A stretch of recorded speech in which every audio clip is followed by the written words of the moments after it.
through Nourishing Africa, you can access a range of grant opportunities, which are set to close soon.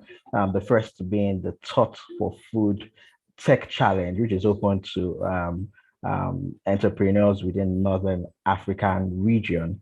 Its deadline is in a few days from now, 2 days from now, February 5th, and it is a grant which you want to apply to if you're within Northern Africa. And also we have for people in Rwanda, the WFP Ignite Food Systems Challenge. The challenge is focusing on Rwanda's brightest and newest entrepreneurial solutions to tackle hunger, food security, and strengthen food systems. You can get up to 50,000 in equity-free funding. And so you want to apply to that program if you're in Rwanda before the 6th of this month. Also, we have for the whole sub-Saharan region in Africa, the Cisco Global Problem Solver Challenge.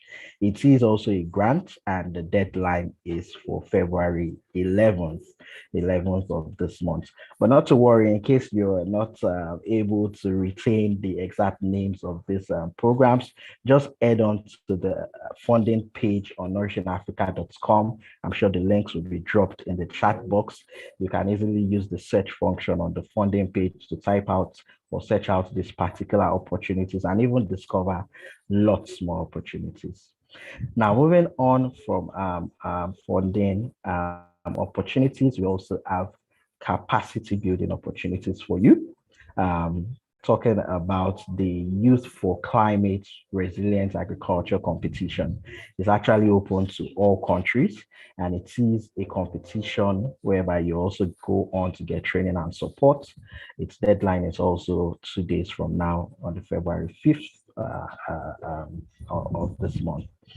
And for the TechnoServe Agri-SME training program, it's an incubation program open to agripreneurs from Kenya, from Rwanda, Tanzania, and Uganda. So if you're in these countries, you want to put in your application before 15th of this month. Also moving on to the Land Accelerator program, which is also open to all countries around the world, and specifically Africa rather. The Land Accelerator program is a training and incubation program, while the deadline is more or less open and on a rolling basis. You want to get in your application as soon as you can. So head on to our capacity building page on the nourishinafrica.com website.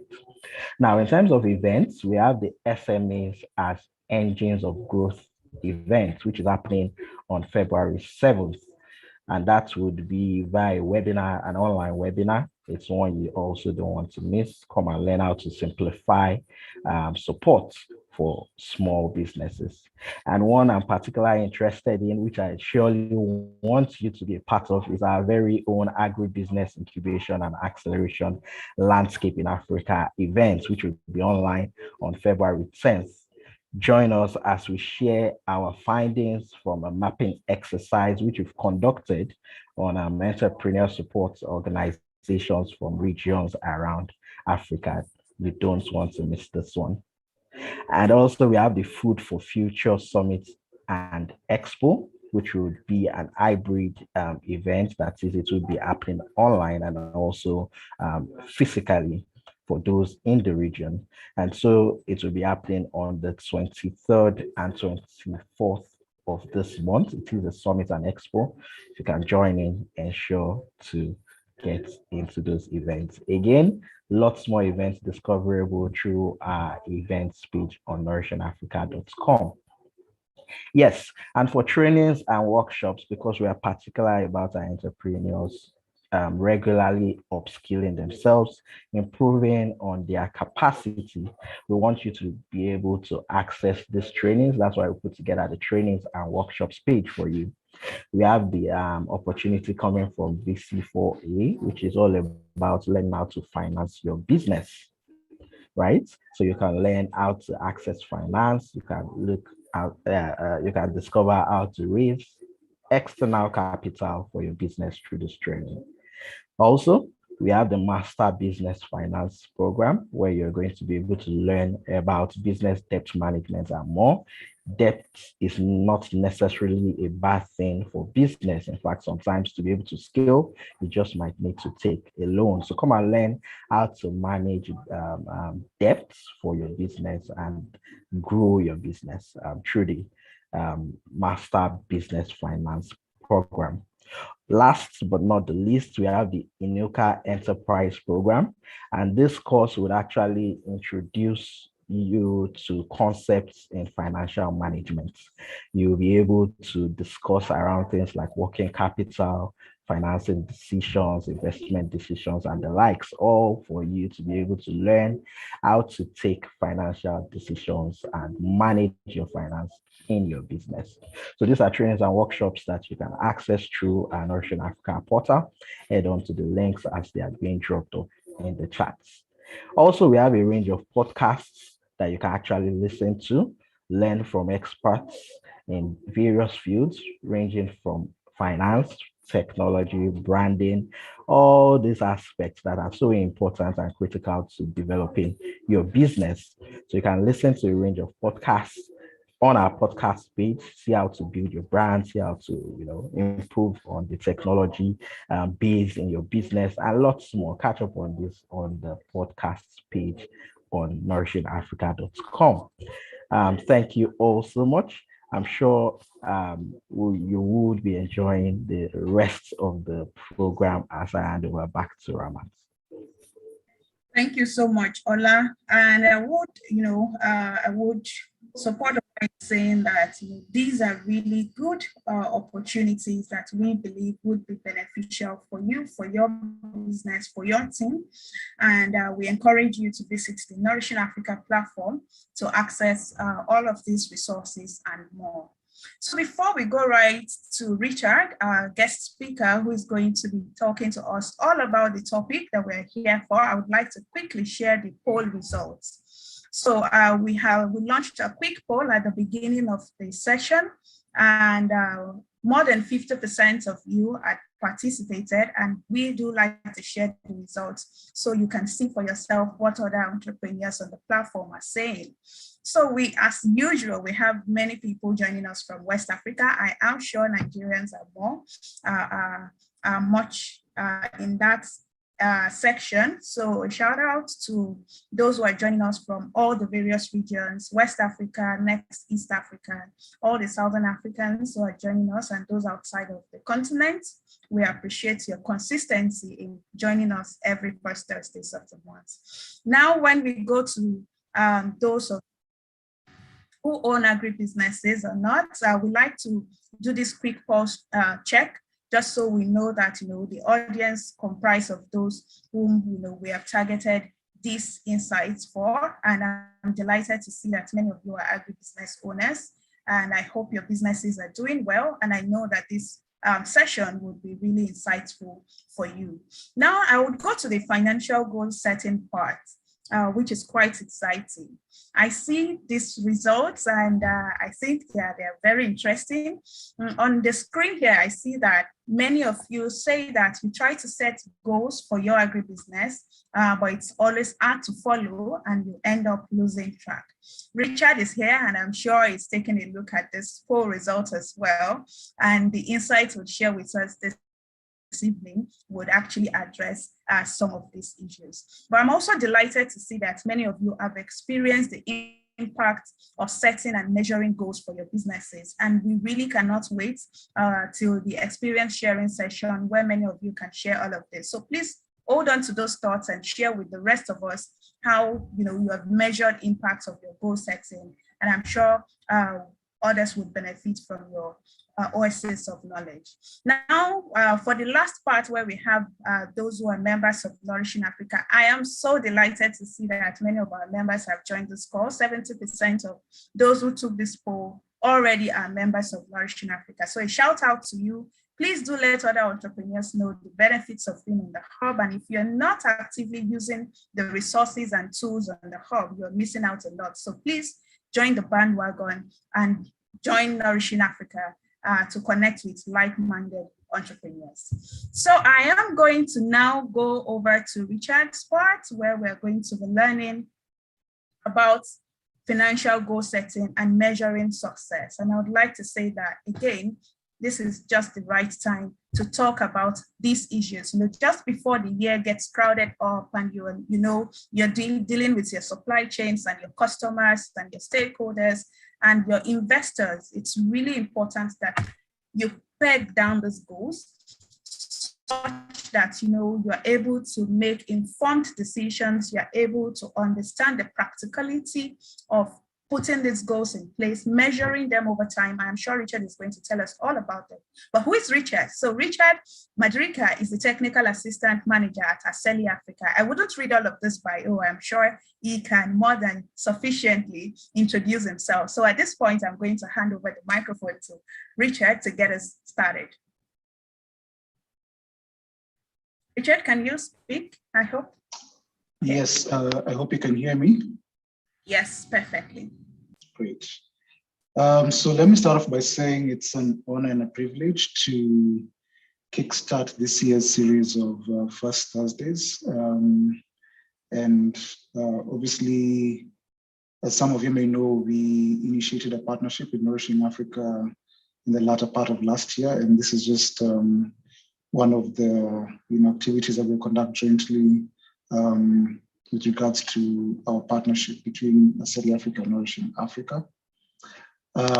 Just to let you know, the surname is actually Midikira.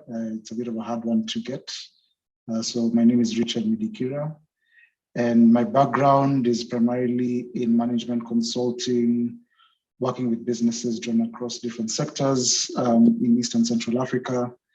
I worked initially with Deloitte here in Nairobi, thereafter moved to EY, again here in Nairobi. And then I transitioned into the development space where I started to focus on working with agri-SMEs to improve their trade and investment attractiveness. And thereafter I moved on to Aseli Africa in January of 2020 in my current role as a technical assistance manager. And I shall tell you more about Aseli Africa in the coming slides. Next slide, please.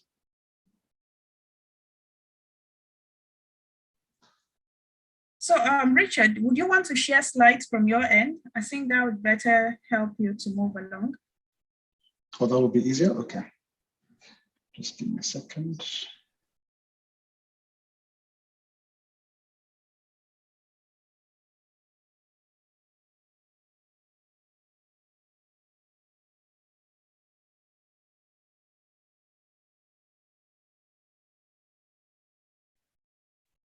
Okay, so while Richard is sharing, I really wanted to emphasize on the points that he called out, which I forgot to. Aseli Africa is a big partner for Nourishing Africa. We launched this partnership last year, I think, yes, late last year. And of course, all of our partnerships, all of our partners and stakeholders, these are really strategic to ensure that we bring the right opportunities and resources.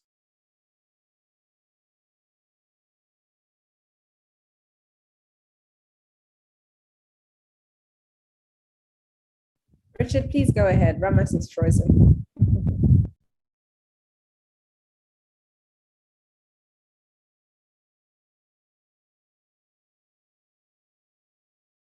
Okay, I think we're good to go. Can everyone see my screen? Yes, we can. Okay, great. So I'll start us off by doing a quick introduction into Aseli Africa and what we do. So Aseli Africa is a donor-funded initiative that is looking to address the gap between the supply and demand for capital by agricultural SMEs. We are currently operating in East Africa, that is Kenya, Rwanda, Tanzania, and Uganda. And we are setting out to achieve our mandate through, number one, an incentive program to incentivize lenders to lend more to agri-SMEs. And secondly is through expanding the demand, addressable demand for capital by agri-SMEs. And thirdly, increasing the capacity of lenders by addressing knowledge constraints with respect to agri-SME financing.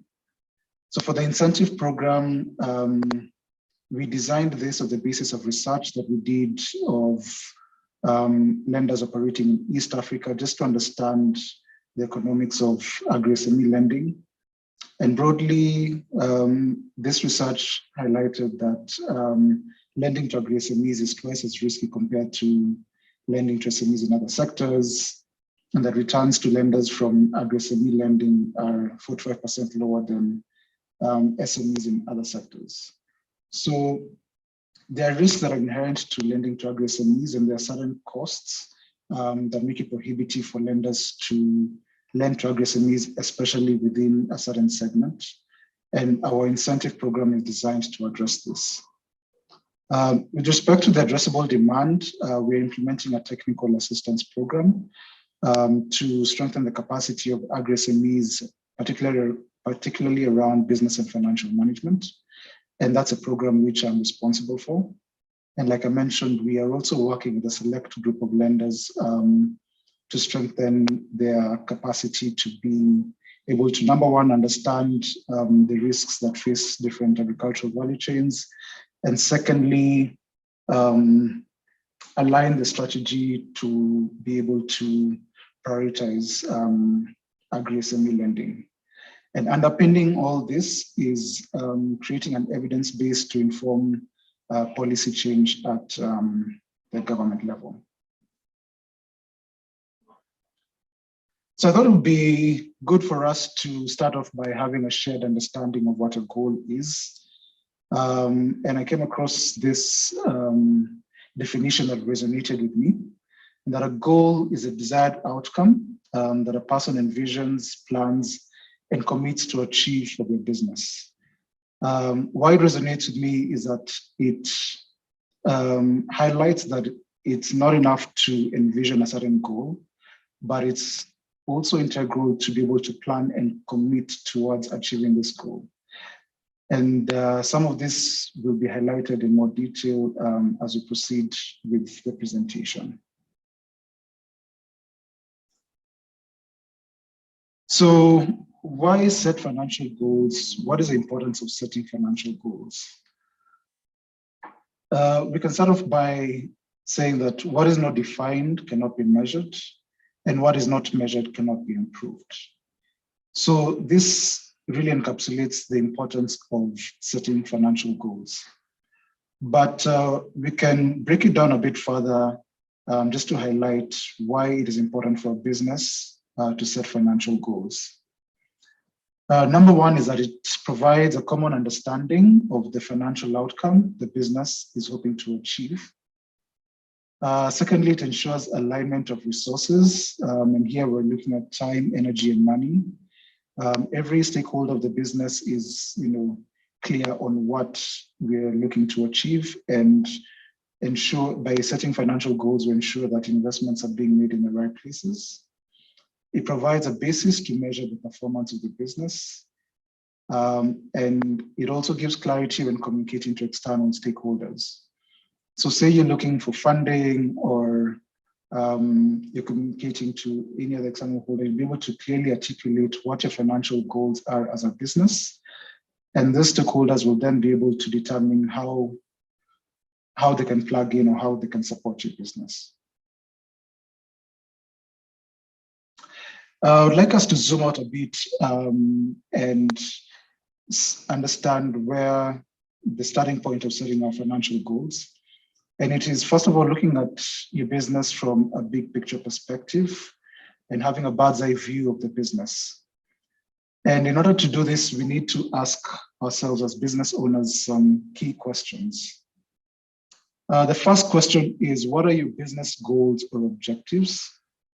In responding to this, or in answering this, it's important for you to understand what market need your business is responding to.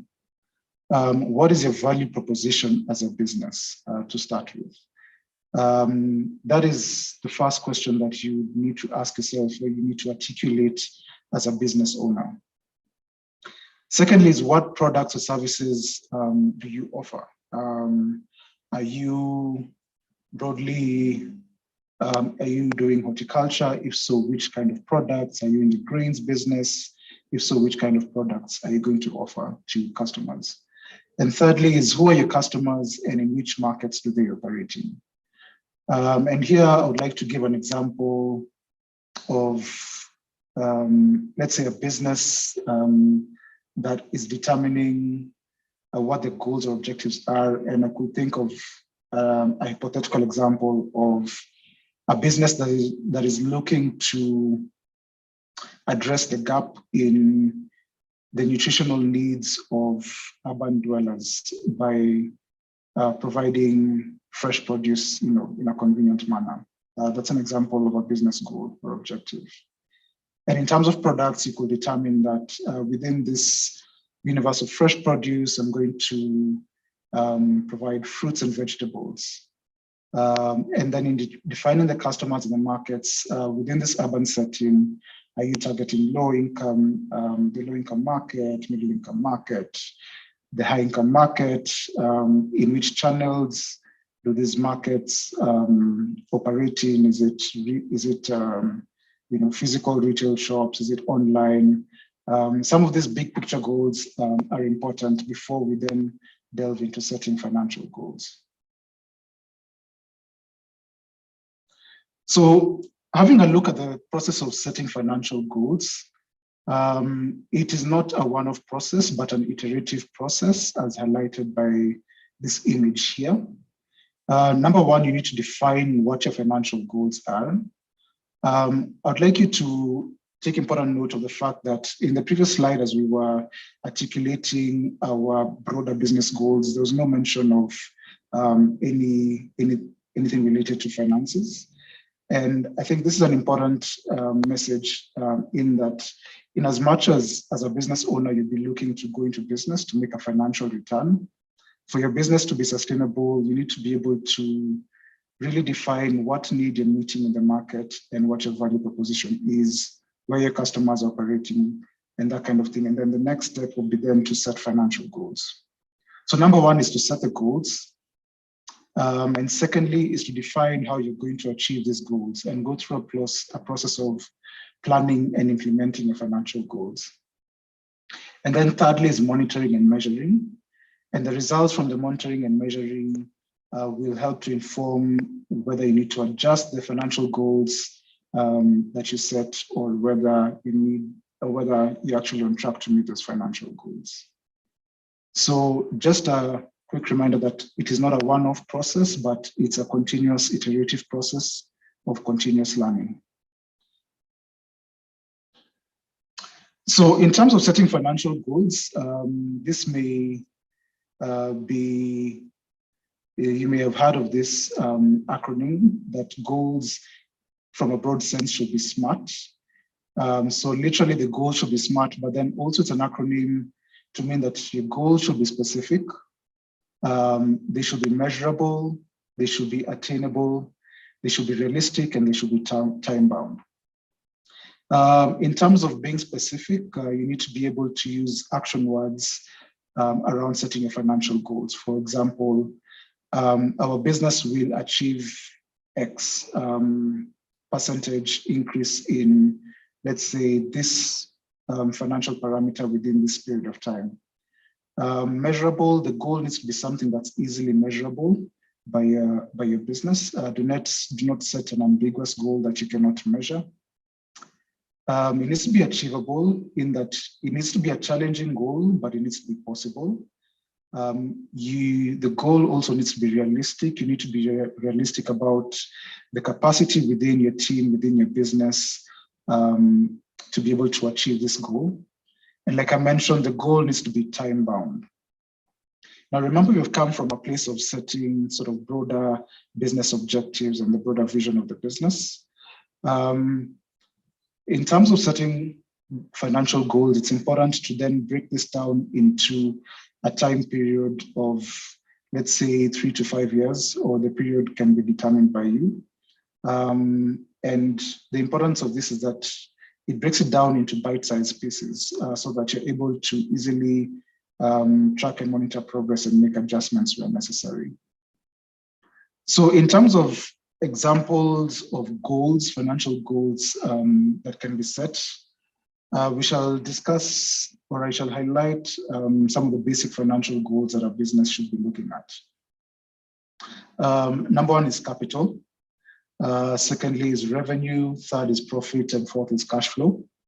Now, remember, these are very high level financial goals, and you can break them down as much as you want. But broadly speaking, these are the four main financial goals that a business should be focusing on. So in terms of capital, if you can use the SMART criteria that I've just discussed, you could highlight that in the next 5 years, the business will raise capital of $100,000, for example. Or in the next 3 years, we will increase our revenue by 10%. Or in the next 5 years, we will attain a profit margin of 15%. Or in the next 3 years, we will have achieved a cash flow level of $500,000 or whatever it may be. So those are examples of high-level financial goals that you can set for your business. So as a next step, we'll be looking to understand how we can achieve these financial goals. What plans are we going to put in place to achieve some of these financial goals that I've shared with you? In terms of capital, like I mentioned, one of the questions you'll be looking to answer is, how will I raise the capital that I require to achieve my business goals? So remember, you have gone through a process whereby you have set some broader business goals, but these need to be financed by capital. Are you going to finance them through internal capital? That is, are you generating enough profits to boost your reserves? And can those reserves be used to finance your business goals, or will you need external sources of capital? If you're looking at external sources of capital, what is most appropriate for my business? Is it debt? Is it equity? And what activities do I need to undertake in order to attract and deploy this kind of capital? So it could be that maybe you need to prepare an investment memorandum, for example, to attract capital, or there's certain systems or processes you need to put in place to attract capital. If you're looking at debt capital, you need to be able to demonstrate your ability to repay that capital. What are you going to do as a business to be able to demonstrate that to a lender? What systems do you have to have in place in order to demonstrate your ability to repay a loan? Or what markets do I need to be able to access, or what to be able to provide some level of certainty to the lender that I'll be able to repay the loan? Those are examples of considerations under capital. Under revenue, it's important to understand what your revenue drivers are for your business. Example of revenue drivers are sales and marketing, number of products, pricing. Those are some examples of what drives revenue in a business. So what actions do I need to take to optimize my revenue drivers in order to achieve my financial goals? So remember, we said, for example, we'd want to increase our revenue by 10% in the next 5 years. So in terms of understanding our revenue drivers, what is going to drive revenue to be able to achieve this goal? Is it my sales? Do I need to increase my sales team? Do I need to spend more on marketing? Do I need to diversify my products? Do I need to increase the number of products that I'm offering to the market? Or do I need to change my pricing strategy? Do I increase my price in order to be able to achieve my revenue targets? Or do I lower my price to make myself more competitive and achieve higher sales volumes? Those are some of the considerations that you need to make under the revenue goal. In terms of profit, similarly, you need to understand what your profit drivers are in your business. Examples of profit drivers are revenue, production costs, indirect costs, variable and or fixed costs. And again here, what do I need to do to optimize my profit drivers? We have already touched on revenue. So on production, some of the considerations you need to make in terms of planning is then, do I, for example, invest in mechanization in order to reduce my production costs? So you'll be incurring a capital expenditure, but maybe cutting down on labor costs, for example. That's just a very high-level example. Should I make some of my fixed costs variable? And if so, what are the implications of that to my bottom line? In terms of indirect costs, do I need to reduce my staff count? Do I need to reduce the rent that I pay for my business premises? So on and so forth. In terms of cash flow, some of the questions you should be asking is, primary question you should be asking is, what are the cash flow drivers in my business? Again, revenue features prominently here. We're also looking at, your accounts payable, your accounts receivable, your inventory, overheads, and debt repayments. So you'll be looking to optimize your cash flow drivers.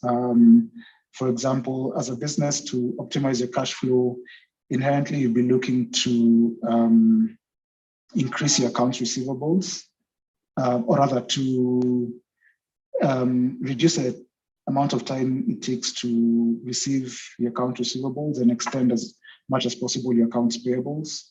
You'll be looking to reduce the amount of time inventory stays in your store. You'll be looking to reduce your overheads in order to increase your cash flows. And also you'll be looking to optimize your debt repayments in a way that is suitable for your business. So if you're an agribusiness, and let's say your value chain is seasonal, you'll be looking to only take debt when it is needed. Let's say when you need to pay your farmers, and that is when you need to make the debt, you take on debt. Are you going to try and repay this debt as quickly as possible? What are the implications of that on your cash flows? And I think in this period of the pandemic, we have seen the importance of cash. It's always said that cash is king and is an important tool in increasing the resilience of a business. So this is an important financial goal, and some of these considerations need to be taken into account when planning how you're going to achieve your cash flow goals.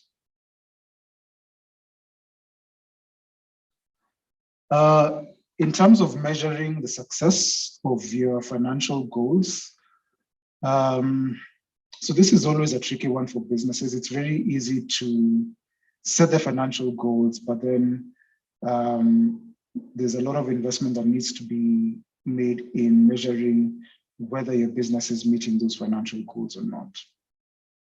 So the first thing that you need to do, especially as a business owner, is determine which financial goals will be measured and for which stakeholders. So it could be that for you as a business owner, some financial goals are more strategic for you than others. Maybe you're more interested in your top line revenue, and that is what you will want to monitor and follow. It could be that for your sales team, it is revenue as well. Or maybe for the next couple of years, cash will be important and you'll be wanting to primarily monitor the cash position of the business. So it's important for you to understand which financial goals you're going to measure and who will be the consumer of, or who will be the audience of these financial goals. For which stakeholder does it matter? You may find that if you have shareholders, the profit will be valuable to them because they want to understand what are the earnings per share. So mapping out your stakeholders and reconciling the financial goals of the stakeholders is an important first step. Secondly is to develop processes and systems for measuring the performance. And here it's important to then determine for each of your financial goals, which are the metrics that you'll be looking at.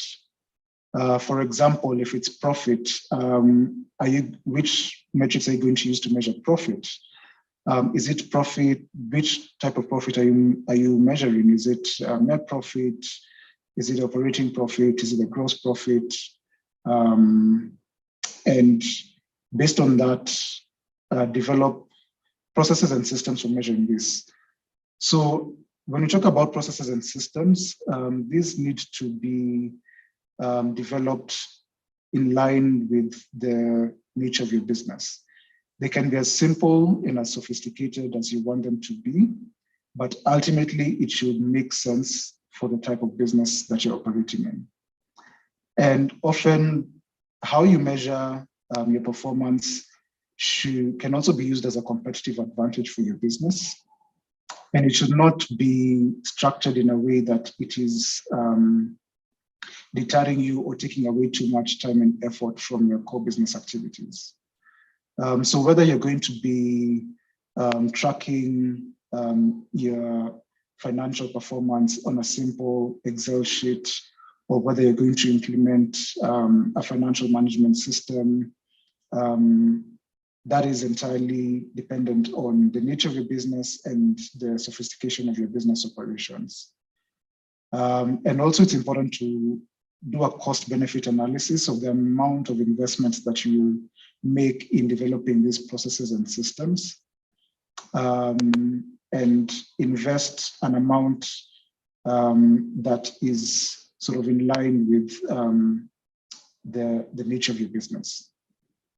Then thirdly is what is important is to determine the frequency of evaluating and reporting performance to different stakeholders.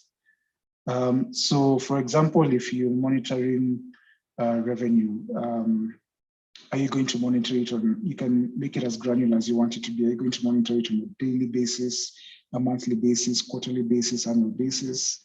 And you can go through the same process for each of the financial goals that you're measuring.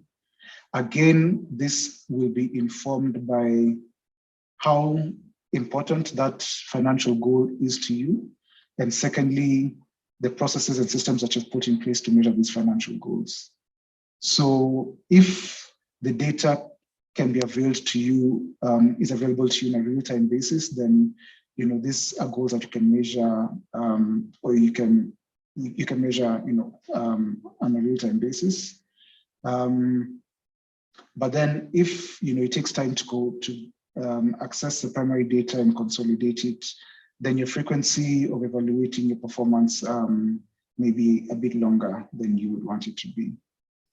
It's also important to determine how you're going to report performance to the different stakeholders. So if it's a management team, depending on the size of your business, if it's management, how often are you going to evaluate and discuss the performance? If it's to external stakeholders, how often are you going to communicate the performance to them? And what structures are you going to use to report this performance? And then last but not least is making adjustments where necessary. Like I mentioned, financial goals are not static. There should be a process in place whereby, let's say within a 3-year horizon, let's say you've set goals for 3 years, you should break down the plans that you have made into shorter time periods, for example, 1-year periods, and use that time to evaluate how you're performing as a business, and then make the necessary changes that you need to make in order to meet your broader financial goals. So that is it for me. I wanted to try and do this important topic justice in that short period of time. But I think it's important for us to also then hear from the rest of the audience and leave room for discussion. So thank you, and over to Thank you so much. Thank you. This is amazing. These are really critical insights that you have shared with us. I mean, I was with my pen all through taking notes. These are really great notes that you have shared with us, and I'm sure that participants have one or two things to say. So we will definitely take some questions for you. But really, before we go to the question part, I wanted to call out a couple of things that you say, which I really think are important. I mean, when we talk about goal setting, especially when it comes to finances, right? Many small businesses will say, I'm not an accountant. Financial things are not my forte. I really want to leave that to the accountants. I mean, it's all good to outsource some components of your business. But I think one thing that comes out clearly for me, and I would pose this as a question, is that, so to what level does an entrepreneur get in terms of setting these goals? I mean, you've talked a whole lot around, the need to actually build the product, understand the markets. You've talked about, what are the goals we want to achieve? I mean, if you want to achieve 5 million in US dollars this year, there are some things that you have said we're going to watch out for: cost reduction, price reduction, and driving up sales, for example. So there are some dynamics that you have really called out. And it might, I hear a lot of, technical terms that you have mentioned, from gross profit to, this and that. And I was wondering, to what extent does an entrepreneur get to be involved in this? And how can they seek help if they are not? Do they require to have a financial expertise? If not, how can they seek help to ensure that they are on track as far as goal setting, financial goal setting is concerned?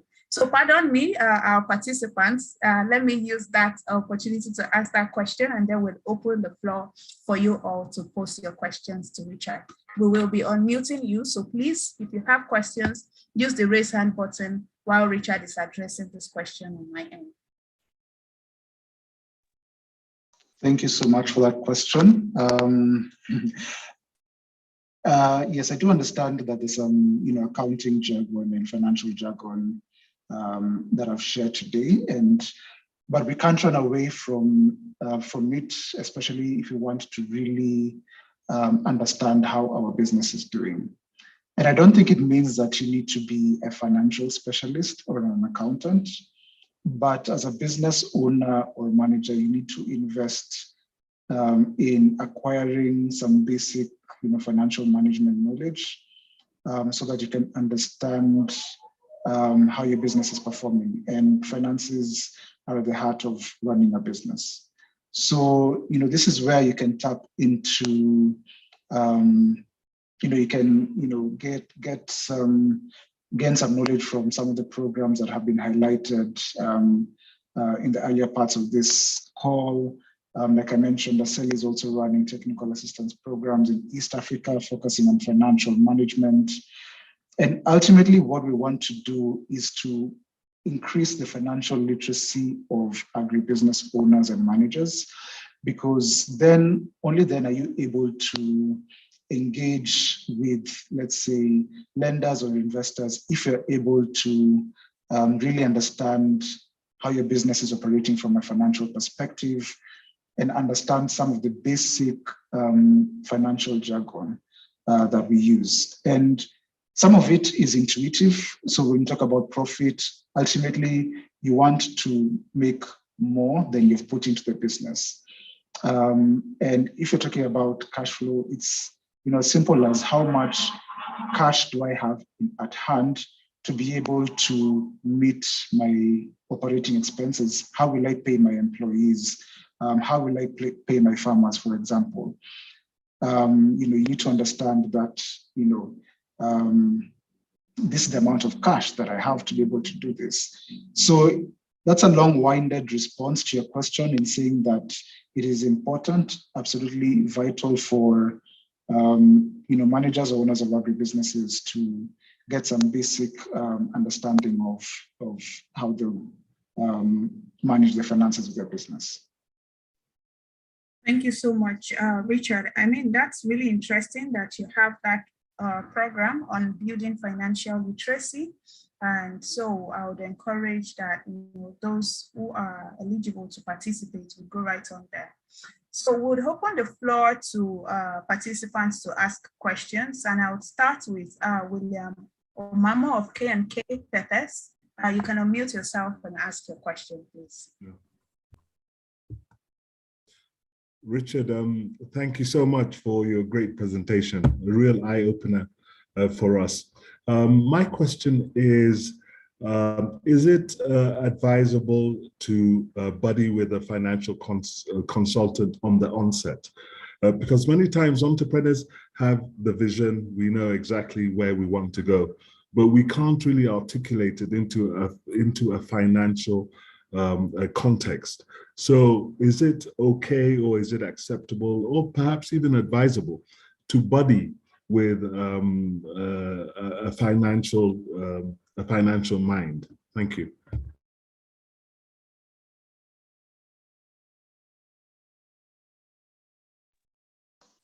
Thank you for that, William. So remember, the beginning of this process is articulating a broader business objective, goals, vision, whatever you want to call it. And really, as the business owner, you're the vision carrier. So that, stays with you. And I think if you're bringing on board a financial consultant, it should be after you have been able to clearly articulate or outline what your business goals or objectives are. And then they would be coming to add value by helping you understand then how you can sort of embed your financial goals into your broader business objectives. But I would like to iterate the importance of first equipping yourself as an owner to understand even the basics of, for example, the key financial statements that our business needs to have. And maybe this may not be applicable for, really micro level businesses. But then the concepts are the same. Like I mentioned, if you're talking about a profit and loss, it's simply understanding how much am I going to bring in, how much is my business going to bring in, and how much is going out, how much will I remain with. If you're looking at a balance sheet, for example, you're saying, okay, understanding what assets do I have that will help me generate the kind of revenue that I want. For example, I have a piece of land that is an asset. How can I utilize my piece of land to be able to generate the revenue that I want to get as a business? So if you're talking about cash flow, like I mentioned, you have employed 2 workers. How am I going to pay them month in, month out? How do I make sure that I have cash closer to the end of the month to be able to pay them? I've taken a loan that is repaid every 20th of the month. How do I ensure that I have cash to be able to pay that loan? So at times, some of these concepts may look complicated, but then they can be very simple. And as a business owner, I think it's important for you to just even understand the basics and for your own benefit. And then at that point, then you can engage a financial consultant, because then they will tend to then bombard you with complicated jargon, and you may then lose sight of what it is that you're trying to achieve. Thank you so much, Richard. I absolutely agree with you on that. And this is one of those things we consistently preach at Nourishing Africa, building the capacity for the entrepreneur such that, we're not looking for entrepreneurs to become the HR, the accountants, the, technical provider, the farmer, and all in one, even though many entrepreneurs are. But I do agree with you that it is important to build competencies, even at the basic level, such that you are able to relate and communicate with the experts when it's time to, put your hands on the table and get the work done. So we will go to Odina Kachi Mwafo. You can please unmute yourself and ask your question. Hello, good evening, everyone. Thank you. Okay. Well, first of all, I'm grateful to be part of this, and I thank the facilitator, the presenter, and all that. Thank you very much. So my question boils down to, recently there have been a need for us to diversify revenue. streams of revenue anyway. So I will try to diversify streams of revenue. So we start looking at some other things we can do, not necessarily part of the main agricultural business we do. Some other things we can do to bring money to table. So one of the things we found out is we try to offer a kind of digital assistance to some businesses. For example, running social media campaigns for businesses and all that. Even Google My Business, registering some businesses on Google My Business and charging them for it. So then another one we found out is the live streaming. So I'm just being curious because I noticed that this event, this program, First Thursday, is actually streaming on Zoom and also on YouTube. So I would like to find out how that is done. I know it seems as if it's away from this today's topic, but it will really go a long way in helping us to diversify our streams of income. Thank you.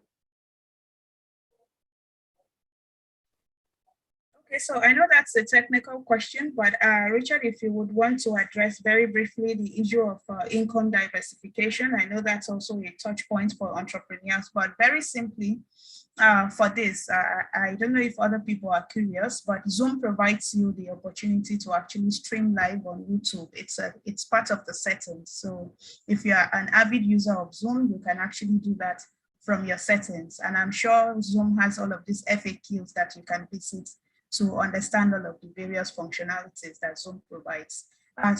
Richard, I'll go over to you. Do you have some insights on income diversification as part of financial goal setting? Thanks for that question. Income diversification is important in terms of building the resilience of your business. So yes, my initial response that it is a good idea to diversify your income, but I'll issue a caveat around this. It needs to be tied to, again, back to your broader business objectives. More often than not, we rush to diversify income without understanding how that contributes to the broader business objectives. By diversifying income, have we been able to determine whether there's a market for the new products, whether we are meeting a need for that market and that kind of thing? I think this is back to starting from the broader view and then ensuring that your efforts to diversify income are linked to that broader objective of your business. Yeah.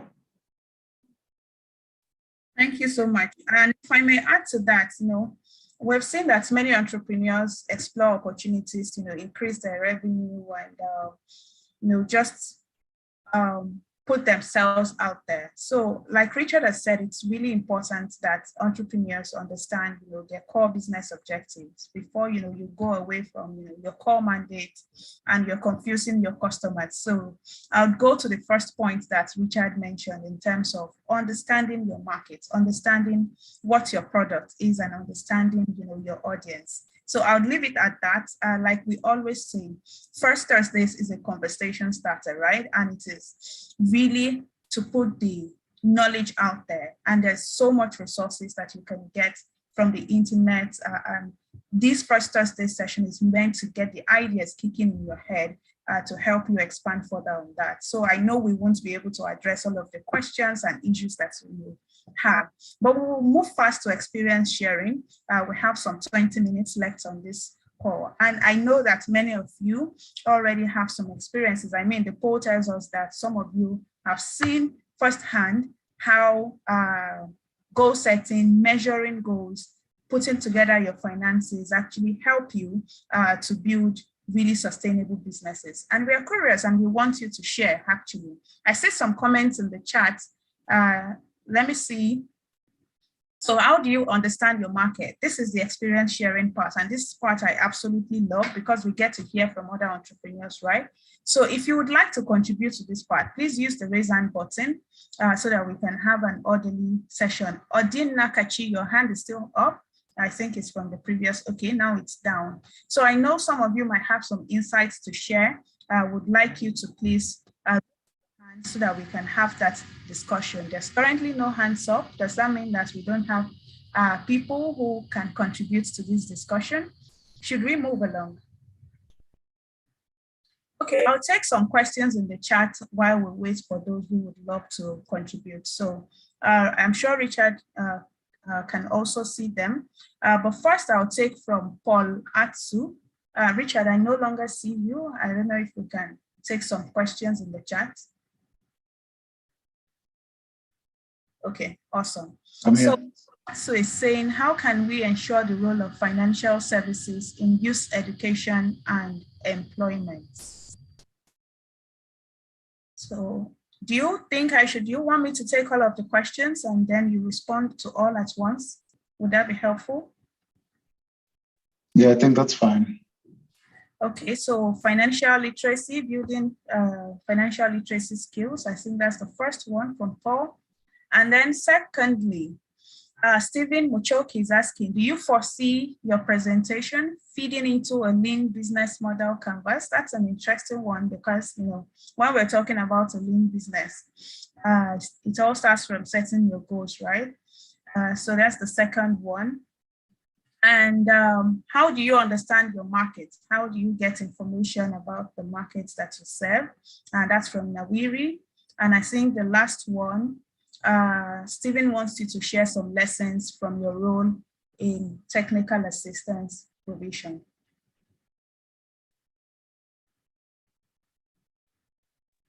Okay, so the first one was on financial, I think the role that financial services can play in youth education and employment. So this is this is a tricky one, and I think this is part of what we're trying to achieve at Aseli. First of all, is to put in place an incentive framework for financial services to look more favorably towards segments of the economy that have previously been ignored or that are perceived as not being attractive for them. So number one is to shift the incentive mechanism around lending to these segments.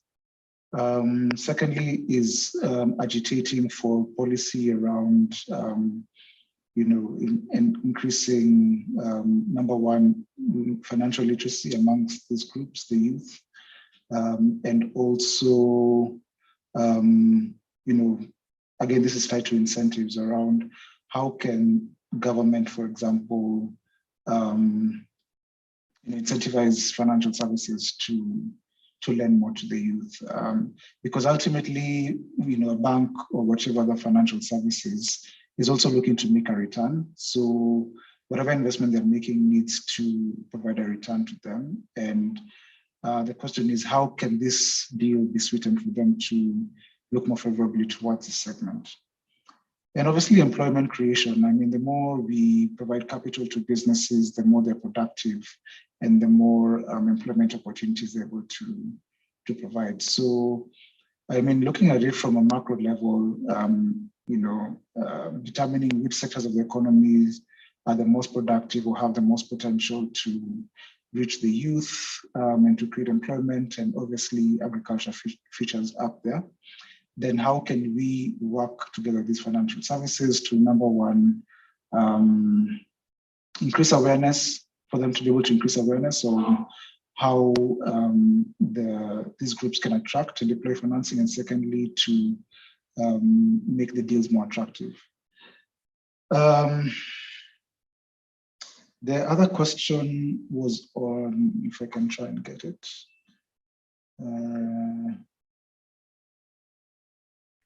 I think on the market identification. On the market identification, okay. So in terms of market identification, number one, it's important to identify who your target customer is. And here, I would encourage business owners to be as granular as possible. It could be that you target women aged between 25 and 45, and these are their needs, and this is the need that I'm meeting by serving this market. Once you're able to have that picture or articulate who your target customer is, then you're able to really understand what products or services you're going to be able to offer them. And then secondly, is this target customer, in which market do they operate? How do they access these goods and services? Do they go to the shop to access these goods and services? Do they do it online, let's say if it's an urban setting, or do they like these goods to be delivered to their houses? And here what you're trying to understand is what channels can you play in, can your business play in? And secondly, it's also important to understand who your competitors are, who else is playing in this market, what are their competitive advantages, and where can my business then play in all this? So there's usually no shortcut to understanding your market. I think you need to be able to do the groundwork through talking to people. If you can do surveys, if you have the capacity to contract someone to do the surveys for you to be able to answer some of these key questions, then I think those are the steps that you need to follow in terms of understanding your market. Thank you so much, Richard. I think you've covered some of the other questions in your responses. And we have a contribution from Tokwe Odewuya in the chat, and I think that's also really critical. Thank you for that contribution. So I really believe that we've covered so much ground in this discussion. But just to really mention very quickly that there are some tools that help entrepreneurs to conduct surveys or understand who is engaging with them. Things like Google Analytics are really important for you to put in place that helps you measure, who is interacting with your product, your website, and things like that. So I would say for those who are not exploring that, it's a good opportunity to be able to identify your audience and your market. So we don't have any more contributions. I was hoping that we'll have brave people who are willing to speak to us, and not just myself and Richard, but so in the absence of that, I believe that we can go ahead to the next steps. There are always exciting opportunities shared from Nourishing Africa, shared from our network, and as you've seen with Richard, we're able to keep you engaged, and would like to share some of those resources with you. But before we go into all of that, I would like to say a very big thank you to Richard for the fantastic presentation and for the insights he has shared with us. I took down some really wonderful notes, and I know that our entrepreneurs on this call, participants, have also learned so much. So a big thank you, Richard, for all the insights you've shared with us, for the time that you have committed to this. And we really appreciate you on behalf of Nourishing Africa and the participants. Please stay with us. I'd like to take pictures of all participants and our facilitator. So please give us some few minutes of your time while we quickly wrap up the session. So, staying connected to the community is really important. We're building a community of agri-food entrepreneurs where they can support each other, leverage from each other's experiences, and gain access to various resources that help your business to grow. So there are various ways you can stay connected to our community. The first is to join the membership. If you are an agri-food entrepreneur, you need to follow Nourishing Africa on social media to stay plugged into the various trends and resources in the landscape. You can participate in our events. You can subscribe to our newsletters, join our Facebook and LinkedIn groups. These are communities that we are building across various platforms so that, the wider your net, the better the opportunities that you are exposed to, and the more knowledge, the more resources that you can gain from there. And of course, you can also participate in various sessions happening within our membership portal, such as Agro Discuss, driven by agri-food entrepreneurs to enable them learn from Kenya to Nigeria to Ghana to Malawi to Zimbabwe. You have launched business models that others probably have launched 10 years ago, and you don't need to repeat their mistakes. It's really important to drive those conversations to help you, know what steps to take and avoid possible mishaps. And of course, would like for you to keep the gospel going. Tell other entrepreneurs, get them to join the platform. The bigger, the merrier, the better. So that's the community we're trying to build. We're aiming to support over 1 million agri-food entrepreneurs, and we're just getting started. So to join the Nourishing Africa membership platform, you can visit the link that will be dropped on the chat shortly. And the steps are easy. Just go to the platform and click on the membership part, and you will be right there. We can move the slide. Yes, we can move the slide. So we have various membership opportunities that you will gain as a member from, we refer our members to our network of funders. And this, we look at your business, we look at the stage of your business, your growth, your size, and all of that, and which enables us to be able to recommend you directly to our funders network. We also provide various opportunities to showcase your business to the world. We nominate you to speak at various events if that's right up your alley, and we provide you with coaching and mentoring across various areas of expertise. So if you're an entrepreneur and you're not part of the hub yet, I encourage you to join as soon as you can. Now, would also want you to please provide us feedback about this event. So it is from feedback that you provide to us that we get to understand what you need to build capacity on, what sort of resources you want, and then we put it together. So please take a moment to complete the survey and let us know how we're doing and how we can further support your business to grow. Okay, yes, I see the link in the chat now. We can move the slide. So, and I think generally it's been a fantastic session on my end, and we would love to close as we typically do with our photos. So I would encourage all of you to please turn on your video and let us take a group photo.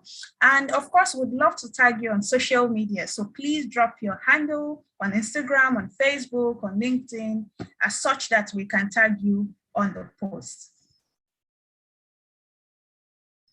Thank you. I see some videos coming on. I know it's really late for some of you out there, especially those outside of Nigeria in East Africa, for example. So we won't keep you waiting for long. But of course, we want to appreciate you for taking that time to join the session today.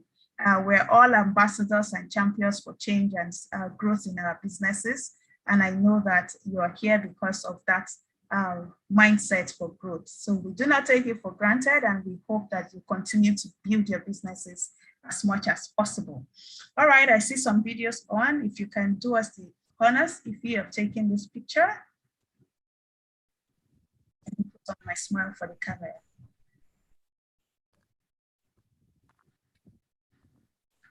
Okay, I think it is done. Okay, thank you so much, Ify. Totally appreciate all of your time. Please continue to grow your businesses, continue to change the narrative about agribusiness in Africa, about food security in Africa. We wish you all the best. We hope that you continue to expand beyond coast. And please keep an eye out for all of the exciting opportunities we have for agribusinesses on the continent. A big thank you to you again, Richard. A big thank you to you, all the participants. Wishing you a lovely evening. Have a great time. Bye-bye.